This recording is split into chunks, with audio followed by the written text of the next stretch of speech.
విశ్వామిత్రుడు ఇంత అస్త్ర సంపదని రామచంద్రమూర్తికి ఇచ్చాడు. బాలుడు రాముడు యజ్ఞ సంరక్షణం చేశాడు. మారీచ సుబాహుల్ని కొట్టాడు, తాటకని కొట్టాడు. యజ్ఞ సంరక్షణం అయిపోయింది, యజ్ఞం పూర్ణాహుతి అయిపోయింది. ఆ రోజు రాత్రి ఎంత మంది పొగిడారు. ఎందుచేత అంటే పొగట్ట అనేటటువంటిది ఒక మోతాదులో తీసుకుంటే మంచిది.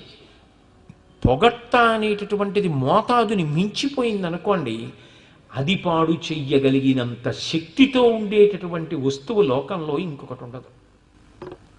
అందుకే ఎలా పాడు చెయ్యాలంటే ఆయనకు సన్మానం చేసేయండి అంట.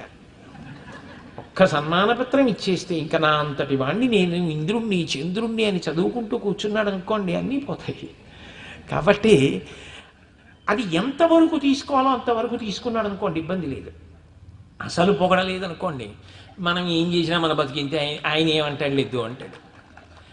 ఇప్పుడు తలగడ ఎంత ఎత్తు ఉండాలో అంత ఎత్తే ఉందనుకోండి, నిద్ర పడుతుంది.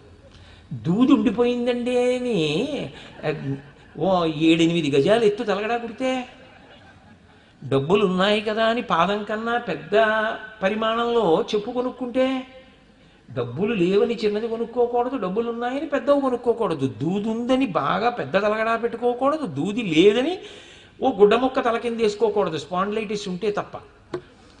అయినప్పుడు ఎంతవరకు అవసరమో అంతవరకు వాడుకోవడం.